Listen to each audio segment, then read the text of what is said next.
Los efectos del clima de Panamá.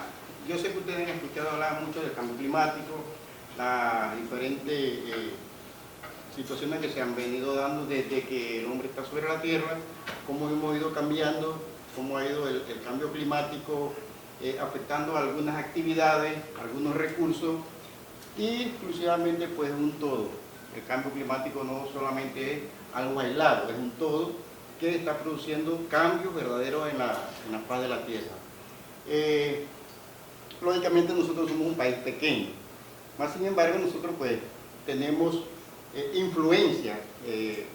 Por ejemplo, ustedes ven que en el tiempo de verano, aunque todavía no se ha sentado el verano como tal, que muchos no le llaman verano sino estación seca, porque se asume que nosotros no tenemos 4 estaciones como en los otros países, sino tenemos estación seca y estación lluviosa.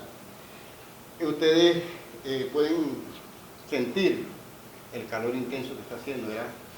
No está ese viento que viene del norte del hemisferio, que es un viento que le llamamos los vientos alisios, el cual hace pues que se cause un efecto Fock, y él siempre viene por Caribe, pasa por la serranía y baja a una velocidad que causa a veces estragos, que es la brisa de la estación seca.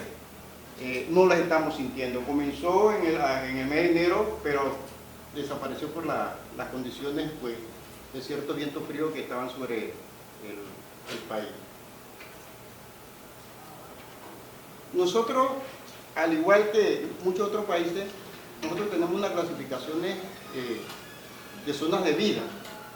En Panamá, inicialmente pues, el doctor Holdridge fue uno de los que propuso estas zonas de vida. Estas zonas de vida se establecieron tomando en cuenta algunas temperaturas, pluviometría, condiciones topográficas, caracterización de la fauna, de la flora, el recurso hídrico. Todas esas cosas formaron parte de esta clasificación que hizo el doctor Holdridge para entonces comenzar a establecer las zonas de vida que tenemos el país dividido. Entonces tenemos algunos climas como son el tropical muy húmedo. Esta es la clasificación según Köppen, no según el doctor Holdridge, sino según Köppen, que clasifica el clima de esta manera. Holdridge lo clasifica por zonas de vida, ¿sí? Köppen por tipo de clima. Y él dice que tenemos el clima tropical muy húmedo, durante la cual pues llueve todo el año prácticamente, y las temperaturas pues son la mayor es 18 grados centígrados y el más fresco es 5 grados centígrados. Entonces nos trasladamos ¿hacia dónde? Hacia las tierras altas de la provincia de Chiriquí, donde conseguimos este tipo de temperatura un poco más agradable para estar en este momento. Por ejemplo, yo estuve el domingo en Pila, no me lo han preguntado, pero se lo voy a decir, yo soy profesor de maestría de Derecho, yo soy profesor de Derecho, otra faceta de mi vida. Entonces estoy dando una maestría sobre derechos humanos y los estudiantes me pidieron que la diéramos en el Pila. Le voy a decir que el frío casi no nos deja dar la clase, porque hacía tanto frío, porque había mucha lluvia el domingo, que ni el senderismo que íbamos a hacer pudimos hacer. Terminamos la gira y por fin regresamos a David. Es tan frío pues que no nos lo permitió. Entonces cuando hablamos de este tipo de tropical muy húmedo, nos estamos casi ubicando en esa área, con esas temperaturas, ojo, con esa temperatura. El tropical de sabana es una precipitación anual, es mayor a 2.500 mililitros. Unos meses con precipitación menor, pero la temperatura mayor, 18 grados, la diferencia entre la temperatura media del mes más cálido y el más fresco es de 5 grados centígrados. Es casi lo que tenemos por acá abajo, ¿sí? Esta área por acá, pero se llama de sabana. Cuando nos transportamos a la parte del término sabana, nos estamos regresando a las partes bajas del país, porque nuestro país tiene casi un 70% de área con pendientes abruptas y un poca cantidad de áreas con pendientes de sabana, o sea, más suaves las pendientes. Casi todo lo que fue inicialmente, no hablamos colonizado, sino intervenido desde la época que nos separamos de Colombia, donde nosotros comenzamos entonces a hacer la primera intervención en el lado del Pacífico, comenzando por todo lo que ustedes conocen como Portamuelle, la parte baja de Santiago de Veragua y la península de Azuero. ¿Por qué? Porque son áreas con características muy planas, sabana, entonces eran propicias por esas condiciones para hacer ¿qué? Para hacer ganadería y agricultura. Por eso cuando ustedes vean el mapa de cobertura bocosa de la República de Panamá, van a observar que la parte del Pacífico y la parte de sabana es la que más está intervenida. No significa que la parte alta no haya sido intervenida, porque tenemos un problema de avance de la frontera agrícola y ganadera. Constantemente las personas, sobre todo cuando ustedes ven a Cerro Punta, ven como la gente ya se ha ido subiendo por esas pendientes que prácticamente creo que se amarran para poder sembrar y para poder cosechar, pues son pendientes muy, pero muy inclinadas, que eso lo que nos produce a nosotros es una pérdida de, no solo de la cobertura vegetal, sino de la erosión del suelo, por diferentes razones, que son erosiones que se dan por el viento, sobre todo en la época de la estación seca, y por lluvia en la época de la estación lluviosa. Entonces estos malos manejos que hemos venido desarrollando nacen de políticas del año 1960, cuando nosotros no alcanzábamos el 1.000.000 de habitantes en la República de Panamá. Entonces se hizo una propuesta de Estado a través de un código agrario del año 1962. ¿Para qué? Para darle tierra a todas las personas de la República de Panamá, ¿verdad? Para que las explotaran. Y así comenzó entonces una época de entregar nuestros bosques, nuestras tierras, a las personas para que pudieran usarla como sustento. Hasta 5 hectáreas se podían entregar, el que necesitaba más hectáreas iba a la Comisión de Reforma Agraria y le entregaban más hectáreas. ¿Cuál era el presupuesto que tenía que cumplir? Talar, si era una montaña, talarla.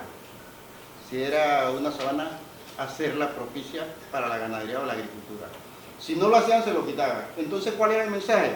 Tienes que deforestar, tienes que talar.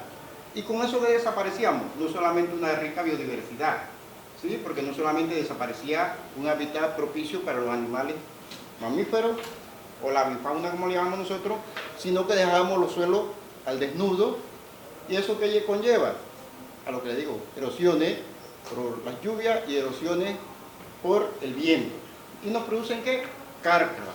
Cárcavas, que son aquellas pequeñas zanjas que ustedes ven que se van haciendo en el suelo y con el correr del tiempo se van convirtiendo en grandes cárcavas con una cantidad enorme de suelo que se pierde. Y nosotros en la institución hay especialistas en valorización de daños ambientales, donde tenemos fórmulas para calcular cuánto se pierde cuando hay una cárcava, cuánto de suelo se pierde, cuál es el valor estimado según donde se ubique el suelo.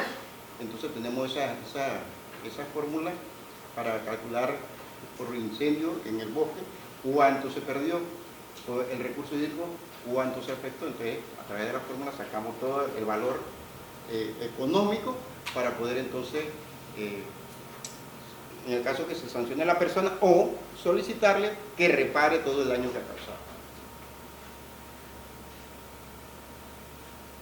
Si en el camino me pueden hacer una pregunta, con mucho gusto. ¿Ya? El bosque tropical muy húmedo de altura mantiene casi los mismos rangos, siempre se mantiene el rango de separación entre la media y la más baja, para ver cuál es el rango de distribución de temperatura. La temperatura en el país realmente no cambia, se lo digo yo que hemos tenido la oportunidad pues, de trabajar casi en todo el país.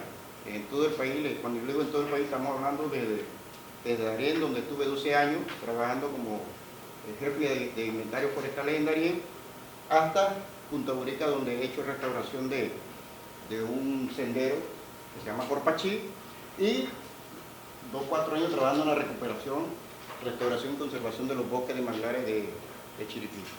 Entonces eso nos ha permitido mantener ese conocimiento de que la temperatura, si bien varía más, es aquí, en el área de Chiriquí, donde más nos vemos esa diferencia. Porque ahorita usted está aquí, pero en una hora está en el Pila, o está en Jurutungo, o está en Chiquero, en Camiseta, o en la misma cima del volcán, y usted ve que hay una diferencia de temperatura enorme. Pero realmente la media anual no es tan fría, se mantiene. Bueno, ahí ya lo hemos dicho, pues esto lo van a guardar, lo van a grabar. Los tipos de clima que según COPE tenemos 5 tipos de clima, ya lo hemos visto, cada uno con diferentes condiciones bioclimáticas. Cuando hablamos de bioclimática son vidas que se desarrollan en diferentes situaciones. Por ejemplo, nosotros no podemos encontrar un quetzal aquí en el área de David, porque su hábitat es el área de tierras altas, ¿verdad? Sin embargo, un campanario, que es un paro, un ave, que está en tierras altas, hay una época en que se puede encontrar aquí en Coiba, y acá en la parte de sabana, en la época sobre todo creo que de apareamiento están allá y van para acá. Entonces, ellos sí tienen esa adaptación de estar tanto en la parte alta donde hace tanto frío, como en la parte baja. Las temperaturas de la costa del Pacífico son inferiores a las del Caribe. Es notablemente fresca en las partes más altas de la sierra y más fría en la sierra del occidente. Por ejemplo, yo he estado en la parte más alta aquí, ¿verdad? El volcán Barú. Hemos estado en la parte más alta de Coclé, que es la serranía ¿cómo se llama? Donde está Copé para arriba, donde uno llega a la división y ve el mar Caribe. En el parque de división Mar Torrijos. Hemos estado en la parte alta también de Santa Fe de Veragua, allá arriba también. Y en la de Darien, en la serranía de Tacarpuno o serranía del Sapo, también hemos estado allá, no paseando, durmiendo, dormíamos cuando íbamos a hacer nuestros trabajos. Y realmente el área más fría es esta, el área de Chiriquí. Hay un área más fría que no queda tampoco en Chiriquí, que es una que queda en Cerro Fábrega, que Cerro Fábrega pertenece a Boca del Toro, pero tenemos que entrar por acá, por el área de Río Sereno. Es el área accesible para llegar a ese lugar. En cuanto al régimen pluviométrico, encontramos 3 regiones. La región pacífica se caracteriza por sus abundantes lluvias, ¿sí? Por ejemplo, ustedes pueden observar que creo que hasta ayer todavía estaba lloviendo, ¿sí? Algo inusual para una época de estación seca. Eso nos indica pues, que hay cambios constantes. Y los cambios se dan lógicamente porque hay una intervención permanente de nosotros, los seres humanos, en las cosas ambientales. Cuando hablamos de las cosas ambientales no solamente hablamos de la fauna, de la flora, del suelo, hablamos del aire. Inclusive nosotros tenemos instrumentos de medición para ver cuáles son las condiciones atmosféricas en un momento dado, si son las adecuadas para haber llegado aquí tantos estudiantes y ver si están en las condiciones. Nosotros le llamamos su norma de calidad y límite máximo permisible. ¿Qué significa? Que realmente tenemos que intervenir con un aparato que nos va a medir si la calidad del aire que ahorita mismo hay aquí es la adecuada para la cantidad de personas que hay aquí. ¿Estamos claros? Porque eso entonces va a permitir que usted no tenga un desarrollo y me ponga mucha atención, o usted esté pensando mal, o esté pensando en otra cosa, o esté sudando, o esté mareado, porque las condiciones ambientales en el momento no son las adecuadas. Y no nos estamos solamente trayendo aquí a este salón. Ahora imagínense cuando ya lo hacemos dentro de un ambiente externo.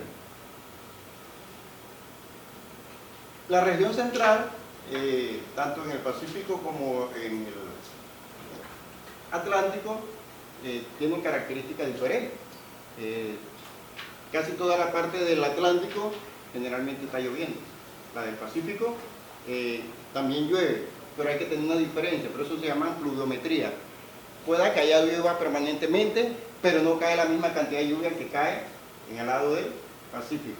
Entonces esas son cosas que son importantes y se miden a través de, cuando uno hace restauración de cuenca, a través de la restauración de cuenca, entonces uno tiene que utilizar factores multiparamétricos para medir una serie de condiciones, para ver si es verdad que está cayendo la suficiente agua, la humedad del aire, la humedad relativa, son las adecuadas para el área donde estamos y para las personas que habitan en ese lugar. En la región atlántica pues llueve durante casi todo el año, ¿verdad?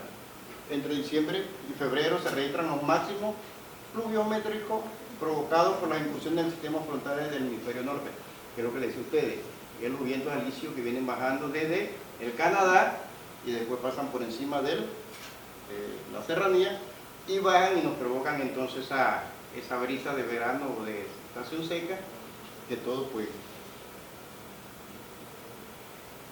¿Cuáles son las zonas bioclimáticas? Las zonas de los climas tropicales lluviosos y de los templados lluviosos. Cuando hablamos de templado lluvioso estamos hablando de la parte alta. ¿Qué nos define? Nos define vegetación. Por ejemplo, yo he visto aquí un árbol que solamente crece en la parte alta. Aquí lo he visto sembrado que es la pinotea, no sé si ustedes lo han visto. ¿Lo han visto? Aquí. Aquí mismo en la universidad sembrado. ¿Lo han visto? No. Ahí hay una pinotea, pero las condiciones de la pinotea son en la parte alta del volcán, no el volcán Barú, del volcán y del Pila. Allá usted encuentra ese árbol tal como es un árbol gigante. Es el único pino nuestro, nacional. Sin embargo, acá, debido a las temperaturas, al tipo de lluvia, él no crece. Por ahí lo van a ver que está chaparrado, está como así, no crece. Esa es una pinotea. ¿Dónde hay otra? Donde era la antigua Totuma, esos árboles que ustedes vean ahí, unos árboles que están afuera, esa era otra pinotea. Pero ellos no desarrollan porque las condiciones no son las adecuadas, ni la cantidad de agua que le debe caer, ni la temperatura que le debe caer, debe estar, entonces ellos no desarrollan. Entonces esos son elementos que se toman en cuenta para el manejo de la vegetación. ¿Dónde le encanta estar más al pinotea? En esta área, zonas templadas y lluviosas, una parte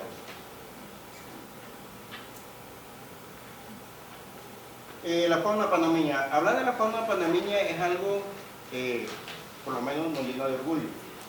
Acuérdense siempre en la televisión, dice que nosotros tenemos más especies de aves que Estados Unidos y Canadá juntos. Es una máxima que se repite y se repite. Pero es cierto que nosotros tenemos muchas aves que son representativas de nuestro país. Por ejemplo, el quetzal, no sé si han visto el quetzal no es nuestro, el quetzal solamente lo hemos visto hasta aquí, hasta el área del Pila, donde uno, sobre todo en Uruchungo, el miércoles vieron como 10 quetzales, pero el quetzal no es nuestro, el quetzal es casi de todo Centroamérica. Especies endémicas nuestras, así macro, mamíferos, cuando hablamos de mamíferos, porque todos tienen un movimiento de Centroamérica hasta la selva del Darién. ¿Por qué? Porque nosotros formamos parte como de un corredor mesoamericano. ¿Qué significa? Que solo en Darién hemos encontrado algunas especies representativas de la parte de Sudamérica y de la parte de Centroamérica. Por ejemplo, el movimiento de los coyotes. El coyote es una especie que se ha venido moviendo desde el norte, ¿verdad? Al principio lo encontrábamos acá en las áreas bajas, pero en algunas cámaras trampas que se tienen en el Pila para monitorear mamíferos, se encontró coyote, o sea que el coyote ya está en la parte alta. Igualmente, hemos encontrado un perrito de monte que yo lo vi mucho en Darién, ya lo encontramos, él ha venido de Sudamérica moviéndose hacia acá, y ya hay reportes que está en Fortuna, y ya hay reportes que creo que ya pasó la frontera, o sea, para que ustedes se den cuenta de los movimientos. O sea, el coyote viene de Norteamérica y está por aquí ya. El perro de monte viene de Sudamérica y ya está pasando por aquí.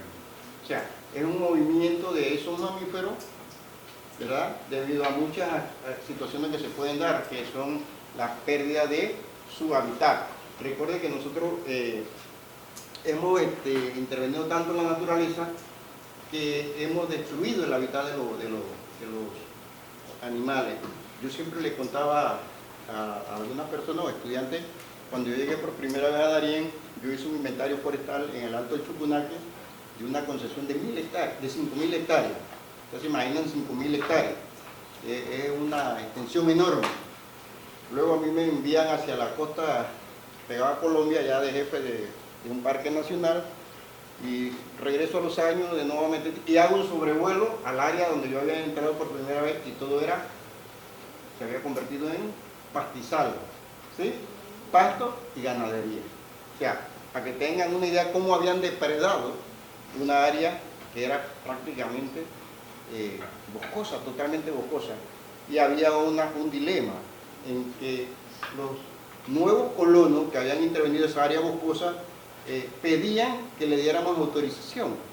¿Para qué? Para eliminar el venado que se estaba comiendo el pasto en conjunto con el ganado. Entonces ellos nos decían, yo tengo un préstamo del banco para ganadería, sembrado brachiaria de cumbe, humidícola, y ahora el venado me está comiendo el pasto y mi ganado se está quedando sin pasto. Entonces ahí era un dilema entre los seres humanos y la fauna. Entonces, ¿quién tiene la razón? En este caso la razón no tenemos animales, porque yo siempre les decía a la gente, nadie te mandó a entrar al territorio de ellos. En otra área que estuve también, en la Serranía del Sapo, en el área de pegado hacia la frontera con Colombia, también había un problema.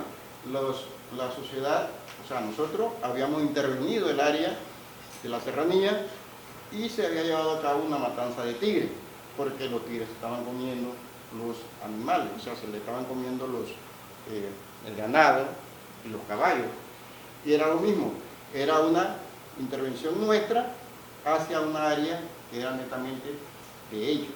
Y no solamente competíamos con ellos con el espacio, competíamos con ellos por el alimento, porque parece que nosotros somos también depredadores. Nosotros cazamos conejos, cazamos saíno, puerco de monte, venado, macho de monte, y esos son especies que ellos también consumen. Entonces no solamente les quitamos los espacios, sino le quitamos su alimento. Entonces, hacemos doble competencia. Y por lo tanto el animal tiene que comer. Nosotros tenemos, la mayoría de las especies nuestras, si bien es cierto, en 1980, a través de una resolución que hizo Almeida, se logró identificar qué especies podíamos proteger. No es menos cierto que hemos venido avanzando en cuanto a normas jurídicas para protección, pero en la parte de ejecución queda como una deuda. ¿Por qué? Porque ustedes saben que nosotros también tenemos y manejamos los estudios de impacto ambiental, y cuando se hace una intervención dentro de una área boscosa y cumplen con los estudios de impacto ambiental, ya queda como la duda, ¿se aprueba o no se aprueba el estudio de impacto ambiental? Entonces usted tiene que tener una sustentación tanto técnica como jurídica para decirle que no procede el estudio de impacto ambiental. Porque el estudio de impacto ambiental no significa que usted tiene que aprobar todo lo que le pongan a disposición. Usted puede decir no. Si nosotros nos damos cuenta que dentro del inventario forestal hay especies que ya están dentro de lo que es la categoría CITES, por ejemplo como el caoba nacional, yo no sé si ustedes lo conocen, el árbol caoba nacional, que es una especie que está prácticamente en la lista CITES, que CITES es el Convenio Internacional de Tráfico de Especies de la Flora y la Fauna Amenazada, que nosotros como país firmamos en el año 1977. Entonces no podemos dar los permisos para la tala de árbol de caoba porque realmente ya están dentro de esa lista de que son especies que ya quedan muy pocos individuos. Igual, si usted va a hacer un proyecto en el área del Valle de Antón, en Campana, donde encontramos la rana dorada, igual nosotros tenemos la opción de negar cualquier proyecto que vaya a afectar el hábitat de este anfibio. ¿Por qué? Porque son especies que también están ya en la lista de los que quedan muy pocos ejemplares. Una pregunta, en los estudios de impacto ambiental que ustedes realizan para, por ejemplo, obras de verifican para obras de construcción o algo así, ¿ustedes también toman en cuenta el impacto que tiene en la contaminación del aire? Que también forma parte del hábitat de las especies. Sí, cuando usted presenta un estudio de impacto ambiental, dependiendo del tipo de obra, ¿verdad? Construcción, edificaciones, caminos, industria, usted tiene que, usted como promotor y su consultor, tienen que entregar toda la información, ¿sí? Cuánto va a ser la emisión, y nosotros tenemos una norma para emisiones fijas y móviles. O sea, las móviles son los automóviles, no se han aplicado, es del 2008, el decreto ejecutivo 38 y el decreto ejecutivo 5. Una es para medir las emisiones de esos gases a partir de estaciones fijas, como lo vamos a poner el ingenio, ¿verdad? Entonces se hace la medición para ver si lo que están generando están por encima de los límites que se les permite. O sea, cuando usted va y presenta el estudio, los expertos deben determinar que la cantidad por ejemplo, ahorita mismo ustedes pueden ver que antes se quemaba mucho la caña, ¿verdad? Pero ¿qué pasa? Que esa caña generaba mucho humo, muchos residuos que provocaban problemas broncorrespiratorios tanto en los niños como en los ancianos. Y entonces, a través de un PAMA, yo no sé si ustedes saben lo que son los PAMA, que son los planes de adecuación y manejo ambiental, que se les solicita a todas las empresas que se establecieron antes de que se aprobaran los estudios de impacto ambiental, se les pidió que cerca de las áreas hicieran cosecha en verde, que significa que tienen que llevar la máquina para cosechar, no quemar, para ir evitando. Así hasta reducir esas emisiones. No solamente por eso, sino porque nosotros somos parte del Convenio de París, que en el 2016 nosotros firmamos el Acuerdo de París sobre reducción de emisiones de gases de efecto invernadero. Y nosotros hemos firmado cualquier cantidad desde Río de Janeiro, Kioto en Japón, hasta ahora en París en el año 2016 que se participó, y ahora nuevamente se fue, creo, a Davos para participar. Y eso ha sido siempre la tendencia a bajar las emisiones de dióxido de carbono. Pero no solamente dióxido de carbono, otros gases macro generadores de gases de efecto invernadero. Pero se sigue trabajando en eso de buscar energías limpias. Lamentablemente las energías más limpias que nosotros podemos encontrar para generar es el recurso hídrico. Y entonces ahí es donde viene la controversia sociedad versus empresas. ¿Sí? ¿Por qué? Porque se forma una competencia de consumo versus de generación. Entonces la sociedad no desea más hidroeléctrica, pero es una fuente de generación limpia. O sea, a tal punto que se hizo una norma especial, la Ley 45 de 2004, para incentivar la generación de energía limpia. Ustedes me dirán, la fotovoltaica, la energía solar, son limpias, ¿cierto? Pero ¿dónde están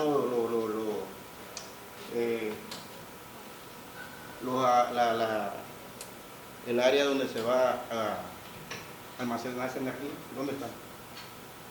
¿Dónde lo almacenan? En batería. Entonces, ¿estamos cayendo en lo mismo o no estamos cayendo en lo mismo? Aquí vino un experto del CAF, que es la Comisión Andina de Fomento, a proponer que se usaran energías limpias, pero utilizando estos fotovoltaicos. Pero al final la pregunta es, ¿qué hacemos después que la vida útil de una batería termina? ¿Quién la va a recoger? ¿Dónde la vamos a depositar? Ya quedó la pregunta. ¿Quién recoge los neumáticos? ¿Dónde los vamos a depositar? Es un dilema. ¿Quién ha podido resolver ese dilema? Por ejemplo, en el distrito de David, que tenemos un parque bastante grande de autos, ¿dónde están esos neumáticos? Hay una tesis que se hizo sobre eso. ¿Dónde lo vamos a depositar? Entonces, si todos apostamos a esa energía limpia que se proponía a través de células fotovoltaicas o solar, ¿quién va a recoger todos esos desechos cuando ya terminen su vida útil? Entonces, son interrogantes que hay que... Y hasta ahora, pues la que más se conoce, que es más limpia, aunque tiene algunas opiniones no favorables, es la energía hidroeléctrica, porque es una energía que llega, mueve el asta, la turbina genera entonces el campo magnético para que se genere electricidad. Entonces, muchos dicen que también contamina. Es sencillo, a veces en los análisis del agua, pues ahí nos daremos cuenta si hay contaminante o no hay contaminante. Porque para decir que algo está contaminado, recuerden que tiene que estar por encima de los límites que se permiten, si no, no está contaminado. Usted habla de la energía limpia, las hidroeléctricas, pero también tienen un impacto en el ambiente, un impacto bastante fuerte, que ellos, ¿cuánto tiempo que le dan para reforestar? 5 años. Veamos. O sea, Cuando hablamos de energía limpia, hablamos de la generación, ¿verdad? No hablamos ya de la parte que usted dice que si seguimos entonces analizando la hidro, ya caemos entonces en la desviación de los volúmenes de agua en el cauce, de todo ese ecosistema que queda por un tiempo de no, sí, ya, no, pero ya eso es otra cosa diferente a lo que es generar ya de por sí. ¿Ya me entendió? O sea, generar energía es más limpia. No hemos hablado de, o sea, no hablamos de los efectos. Ya, ahora sí me entendió. O sea, entonces ese es otro tema de hablar de los efectos que causa la producción de energía limpia. ¿Estamos claros? Pero lo que le quiero decir es eso, o sea, que si hablamos de los efectos que causa generar ese tipo de energía, ya entonces tenemos que entrar en lo que es la disminución del cauce del río, de los volúmenes de agua, de todas esas cosas. Ya entramos en otro capítulo, pero sí tiene, sí, entonces, no es que deja de ser limpia, sino que entonces sus efectos son otros. Pero y eso ustedes lo analizan, lo toman en cuenta. Claro que sí, porque uno hace análisis de uno no hemos llegado a ese punto, pero se vuelve. Ahora se lo explico cómo se hace. Voy a explicárselo porque no se la haga mal. Okay. Cuando una empresa, cualquiera de ustedes quiera hacer una micro, macro generadora, lo primero que tienen que hacer es ir a la sede, ¿sí? Hacerle la solicitud formal. Por lo menos, no sé si han cambiado las reglas del juego, pero yo era el director de cuenca hidrográfica hasta el 2014. ¿Qué significaba? Que usted iba a la sede y me decía a mí que usted quería generar electricidad a partir de una micro, le voy a poner una micro, que es menos de 0.5. Entonces, ¿en qué fuente? Usted me decía, quiero utilizar el río, que pasa aquí por el hospital, que está contaminado. Pero usted la quiere poner arriba. ¿Qué tipo de caudal necesita para generar? Que usted con sus expertos, lógicamente la gente experta que usted tiene como empresario, yo nada más necesito 1 litro por segundo. Vamos a poner 1 litro por segundo. ¿Vamos claro? O póngale 5 litros por segundo. Es lo que yo necesito para que se mueva esa generadora. Acá hay micro en lugares bien apartados. ¿Qué hace la TED? Me manda, por ejemplo, la solicitud. La pregunta es simple. Fíjese la pregunta simple. ¿Es conducente la fuente para generar los 5 litros por segundo? ¿Cuál es mi respuesta? Si digo que sí, sí. Porque yo tendría entonces que ver si la fuente es conducente para generar 5 litros por segundo. Yo le voy a responder que sí, porque vamos a mandar a los expertos a que hagan el aforo, y ahí medimos el caudal, y va a salir que sí. Entonces se le responde, sí es conducente. No estamos diciendo que sí para el proyecto, ¿verdad? Sí es conducente, porque no le podemos decir que es mentira, porque sí es conducente. Ya entonces la empresa comienza a generar lo que usted dice. Puede ser un estudio 1, categoría 1, categoría 2, categoría 3. Depende de si es 3 megas, 6 megas, bueno, pues ahí nos vamos. Ajá, esto es si el río es apto, entonces... Sí, pero yo conducente, llama conducente. Ok, pero y entonces la conducción, o sea... Ajá, ahora ya se dijo que sí es conducente, porque cuando ellos van es porque es como, ya ellos llevan sus expertos y han hecho todos los análisis, ¿entiendes? Lo único que es un procedimiento legal. Ahora ellos presentan el estudio, sí, exacto. Lo revisamos y ahí comenzamos entonces a ver si se puede o no se puede, porque aquí hay una razón. Sí, pero entonces la empresa hace el estudio de impacto ambiental y ella se lo presenta a ustedes. Exactamente. Y ustedes entonces revisan y verifican que lo que entregó la empresa es verdadero. Pero ¿qué revisamos también? O sea, en una buena revisión. Por ejemplo, yo le dije que sí existe la cantidad de volúmenes de agua adecuado para generar, ¿sí? Pero cuando ya presentamos el estudio, hay que presentar un estudio de avifauna, terrestre y acuática, ¿sí? Entonces, usted me presenta un estudio donde me dice que las aves que están en el bosque de Galería, que es el bosque que está aledaño al río, pues son los talingos, los gallotes, bueno, las garzas. Usted me pone toda esa información. Y que el bosque de Galería es un corredor para los monos, porque está el cariblanco, que está el mono chiricano, perfecto. Pero que dentro de la avifauna, perdón, de la fauna acuática, hay alguna especie que su ciclo de desove es la parte alta de esa fuente y su etapa adulta es la parte baja de la fuente, o sea, la desembocadura.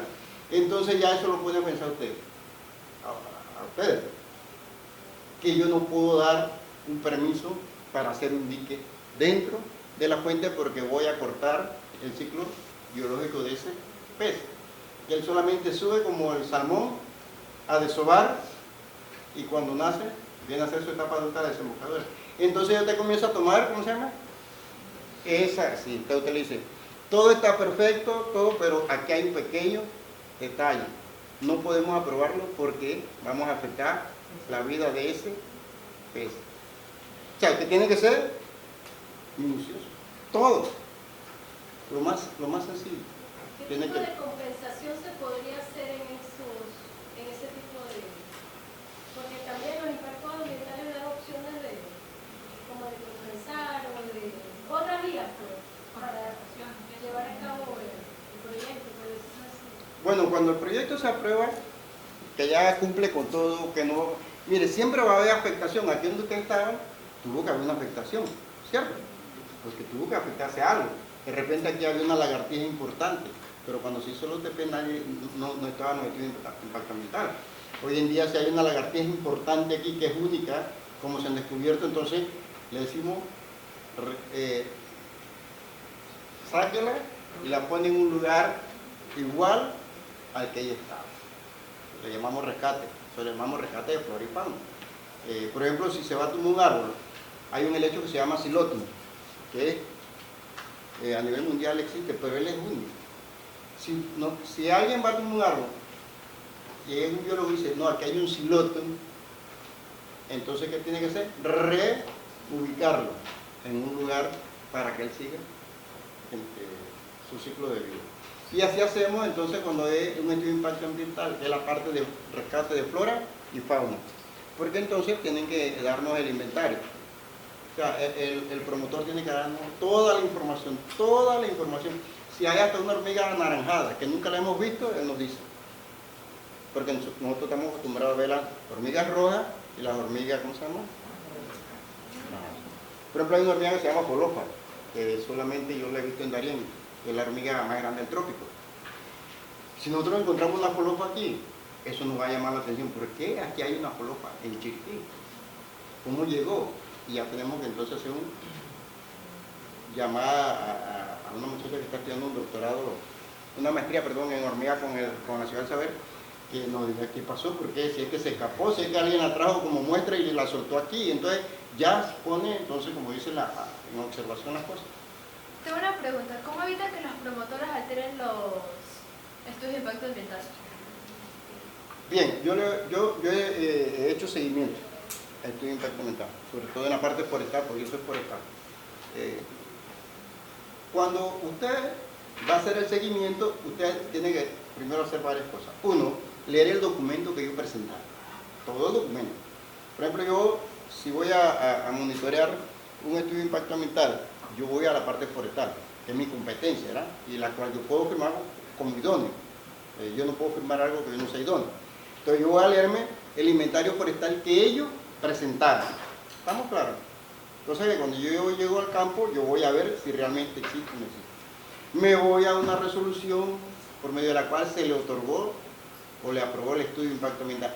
En esa resolución, que es un contrato, ahí le dicen cuáles son sus cumplimientos. Por ejemplo, para decir algo, el cumplimiento puede ser mantener el bosque de galería, enriquecimiento del bosque de galería, hacer proyectos de reforestación dentro del área o en otra área aledaña, comprar una área para dejarla en recuperación, o sea, regeneración natural. Entonces yo voy a hacer el seguimiento. Yo voy con una lista, voy chequeando, ¿verdad? Si no cumple, le pongo al lado, no cumple. Si no cumple, entonces yo hago un informe, lo presento allá, y si hay anomalías o hay incumplimiento, entonces se le hace un proceso de pero esa es la labor que usted tiene que hacer, ir al campo y revisar con su hoja lo que él se comprometió a cumplir. Y eso no se hace una vez, se hace siempre. Bien, estas son dos especies que tenemos nosotros que muy importantes. Esta porque lógicamente es el ave nacional de la República de Panamá. Y para su protección entonces se dictó esta ley, que es la ley 18 del 10 de abril de 2002, para una manera de, porque aunque ustedes no lo crean, digamos que yo encuentre a alguien con una águila arpía, muerta, pues la mató, la cazó para comérsela, pues eso lo hacían antes.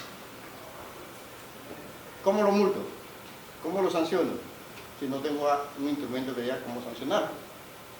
Pero cuando tú tienes una ley especial de protección, ahí sí se te dice qué es lo que te decía. Si en caso de cazar una águila arpía, ¿qué sanción te toca?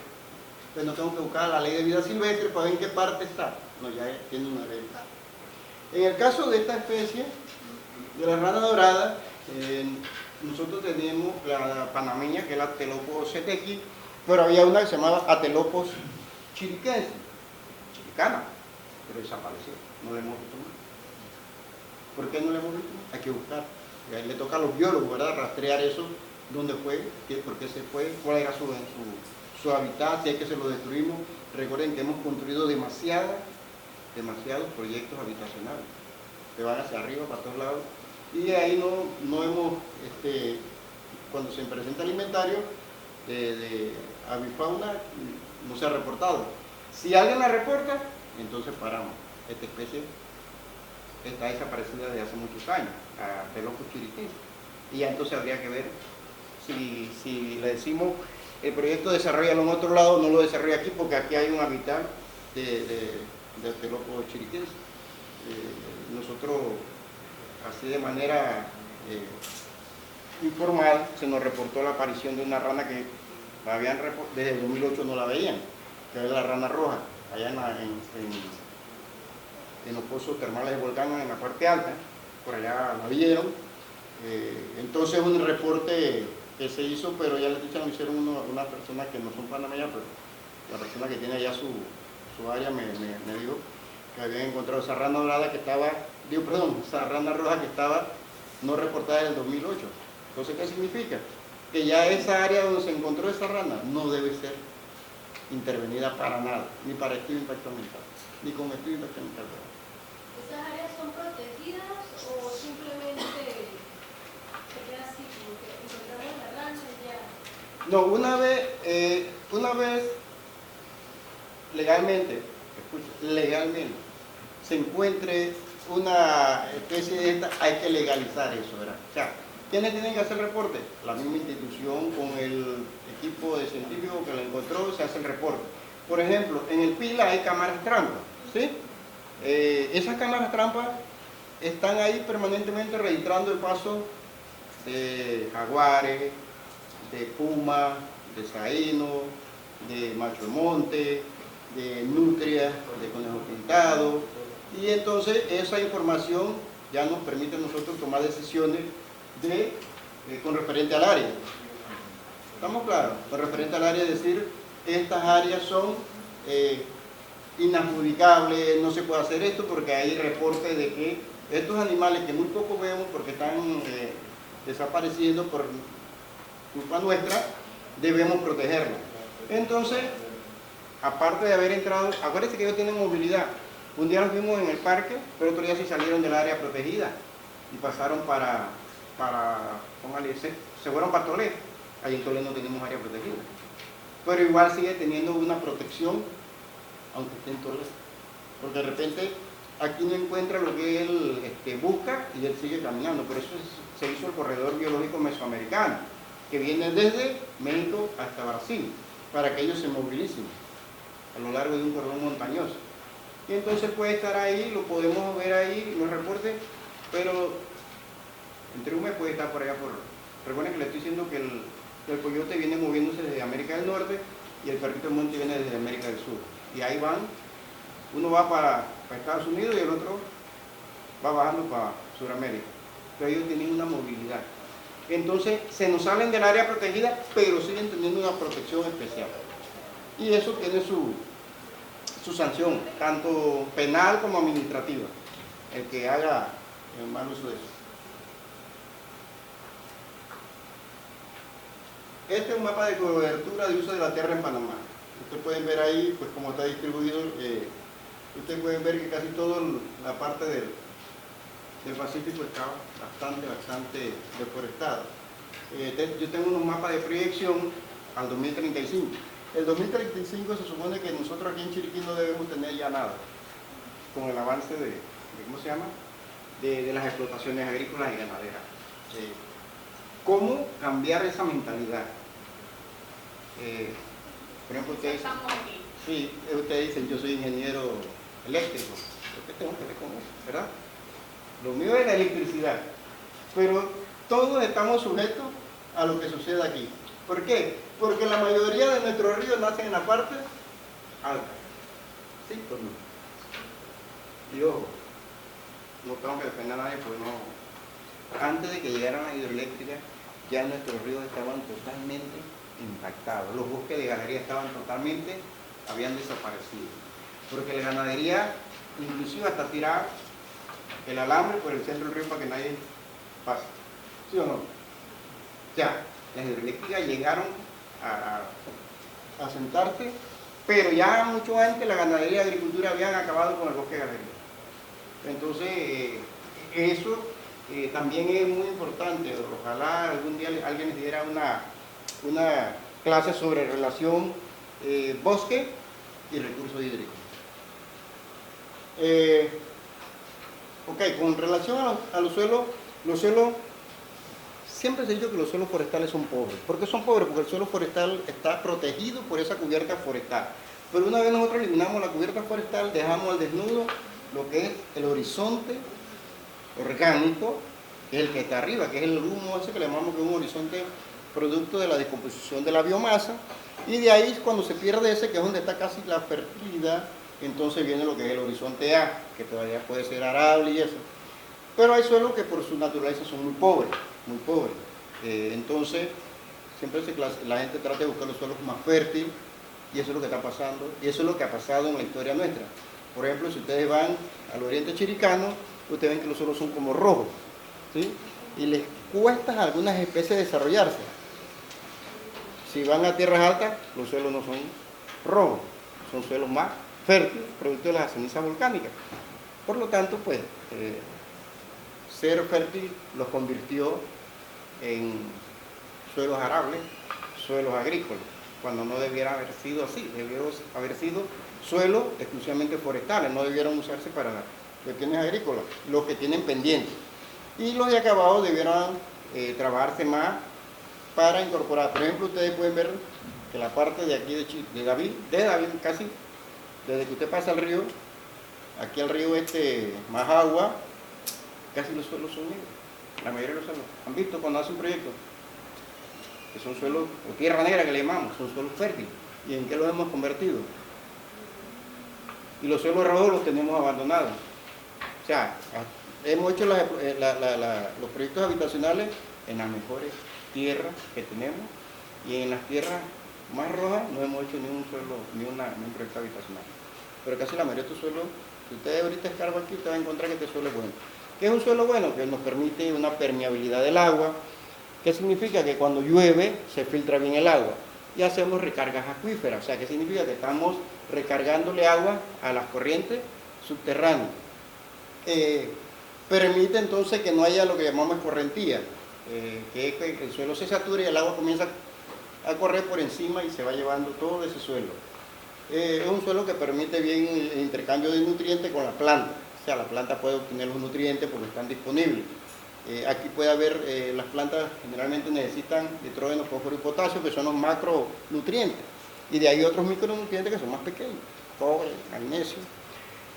Pero deben estar disponibles. Es como usted.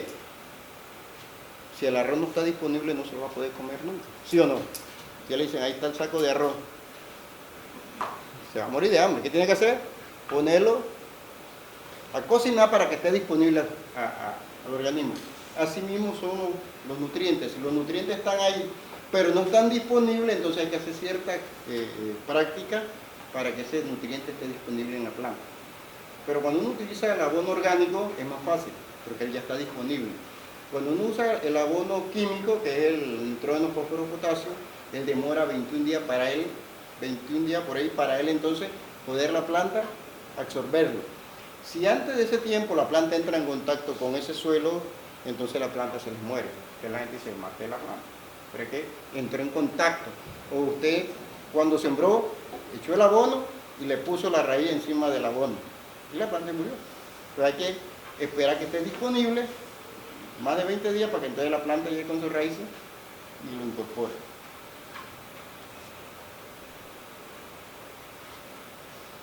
Es lo que le decía, generalmente los suelos forestales son suelos que su fertilidad está en el humus que es y esto se mide, mire, esto se mide cuando se está haciendo el inventario nacional de carbono. O sea, se ha hecho un inventario nacional de carbono para ver cuánto carbono tenemos nosotros y cuánto carbono podemos, bueno, entre comillas, disponer para vender. ¿Ustedes sabían eso? ¿Cuánto carbono secuestramos? ¿Cuánto carbono emitimos? ¿Y qué nos queda para poder entonces vender el excedente? ¿Entienden ¿cómo se llama? Esa matemática. Yo hago un inventario de carbono para ver cuánto carbono tengo en mi país. ¿Sí? Y les digo, por ejemplo, según el Inventario Nacional de Carbono, para decir un número, tengo 20 toneladas de carbono. Según el Inventario Nacional de Carbono, se están emitiendo por las industrias, por las quemas, por otros elementos, 10 toneladas de carbono. Entonces quiere decir que somos autosuficientes para secuestrar esas 10 que se están emitiendo, porque nosotros tenemos una capacidad de secuestro de 20. ¿Sí? Entonces nos quedan 20 menos 10, nos quedan 10. Pero entonces alguien quiere negociar esas 10 en el mercado internacional, entonces las puede negociar a un país que tenga déficit. Dice, bueno, te vendo las 10 que tengo. Lógico que no sería lo ideal. Debemos mantenerla y seguir, como dice, aumentando la cobertura boscosa para nosotros poder entonces secuestrar más dióxido de carbono. ¿Qué se propone? Hasta el momento, lo único que se ha podido lograr es que a través de los árboles o de la vegetación o de las masas vegetales, como le llaman, es que podemos secuestrar el dióxido de carbono. No hay otro mecanismo.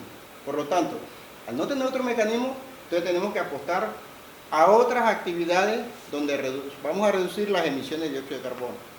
En la ganadería, en los vehículos y lógicamente en la deforestación. Miguel, yo le quería consultar, bueno, usted mencionó que la energía renovable de tipo hidráulica es una de las más limpias aquí en Panamá. Pero, o sea, ¿cuáles serían las desventajas de la energía renovable de tipo eólica y cómo estas se van utilizadas para aprovechar eso de la huella del carbono? Porque... Sí, pero es lo que le decía, sí, la energía eólica, como le decía, lo que pasa es dónde van a almacenar la energía, que ahí es donde está porque tienen como decíamos, esos lugares, baterías tienen periodo útil y después viene dónde la vamos a colocar, dónde la vamos a desechar. Pero esa es una de las alternativas y eso está dentro de la ley 45 del 2004 que, esa de 2011, la ley 44 del 2011, promovió la energía eólica como una alternativa de energía limpia. Pero hasta ahí estamos bien, el problema es qué hacemos después con todo estos equipos donde estamos almacenando. Porque si todos apostamos a ese mismo tipo de energía, entonces vamos a saturar el mercado con el equipo que almacenamos. Yendo igual por el mismo camino de lo de las energías renovables, tengo entendido y he leído que Panamá cuenta con alrededor de 23 pozos geotérmicos para explotar ese tipo de energía. O sea, países como Guatemala y El Salvador, como mencionamos, que están en Centroamérica, tienen especialistas en energía geotérmica porque la mayor cantidad de energía producida en esos países es de ese origen. Pero, pues, según lo que he estado leyendo, nada más hicieron investigaciones y 3 de esos 23 pozos son viables para la explotación de energía geotérmica, pero nada más se investigó en el de Antón y vieron que pues, parece tiempo, hablando de estudios de 1980, por ahí. Pues para ese tiempo no se pudo porque los gastos de mover el pueblo y el lugar que está ahí estaba protegido también. Pero no se han hecho, o bueno, al menos yo no he visto en publicaciones, desde el 2000, el semestre pasado que estaba leyendo sobre eso, que el Senacid hizo una investigación ahí sobre otros dos pozos, pero hay en Veraguas y en Chiriquí. Mi pregunta no es tanto qué se hace, sino que, por ejemplo, nosotros, algunos que somos estudiantes de la UTP, algunos de ingeniería ambiental, otros de ingeniería electromecánica, si nosotros queremos hacer una tesis sobre la facilidad de sus pozos geotérmicos para la producción de energía geotérmica en Panamá, ¿qué es lo que nosotros tenemos que hacer con el Ministerio de Ambiente? Porque son áreas en donde hay faldas del volcán, por lo menos aquí en Chiriquí. ¿Qué es lo que nosotros tenemos que hacer para hacer un estudio de ese tipo? Bueno, me dijeron que quedan 10 minutos. Bueno, mire, cada vez que nosotros vamos a utilizar un recurso natural, en ese caso sería un recurso hídrico, porque son pozos geotermales, que utilizan la temperatura para mover las turbinas y eso. No se ha hecho, hasta donde yo sé, pues hizo un estudio sobre centrales de generaciones eléctricas, de todo tipo, aquí en Panamá. Y sí, yo vi ese tema. En aquella época, yo le estoy hablando del 2011, yo hice ese estudio, todas las formas ¿cómo se llama?, de generar energía eléctrica, todas las formas. Creo que todavía tengo ese estudio en mi casa, incluyendo la de mar, que es otra alternativa que hay. Sí. Esa no se quedó así como en proyecto y nunca aterrizó. Las eólicas sí, y las otras que sabemos. Pero igual, como vamos a utilizar un recurso natural, igual tienen que tener visto bueno del Ministerio de Ambiente. ¿Estamos claros? Cada vez que vamos a utilizar cualquier recurso natural, tenemos que tener el visto bueno del Ministerio de Ambiente. Se hace la propuesta, porque usted va a hacer mediciones, ¿sí? Me imagino, a medir volúmenes, 1000 cosas, entonces usted va al Ministerio de Ambiente y te hace la propuesta. Ahora, les voy a decir algo. Una vez se gradúen, Funiver financiaba, tenía un renglón sobre energía renovable para maestría, y estaba financiando aquellas personas que quisieran en su momento hacer una maestría. No necesariamente tenían que ser ingeniero en hidráulica, ¿no? Lógico, el perfil tiene que ser de un profesional que encaje ahí con la maestría, ¿verdad? Pero sí se financiaba una beca para que hicieran, sobre todo en las áreas rurales, cómo generar energía eléctrica. Entonces, cuando terminen, si les interesa, con la Fundación Iberoamericana, Funiver, es más, escriban desde ya, Funiver, y le dicen cuáles son las cosas. Ahí puedes pedir también información. Ellos están en la Ciudad del Saber, ahí, entonces ellos financian muchos estudios que tienen que ver con eso también. Bueno, es lo que les decía antes, la agricultura y la ganadería son una de las actividades que más afectan el suelo. Por ejemplo, la ganadería, porque acuérdense que la pezuña hendida va haciendo cárcava en el suelo, erosión del suelo, y aporta uno de los macrogeneradores del cambio climático, que son las heces, que son uno del metano que se genera en el área y que aquí nadie la recoge, sino que la dejamos que se incorpore en el suelo. Pero mientras se incorpore se está emitiendo el metano, que es uno de los macrogeneradores del cambio climático. Muchas gracias.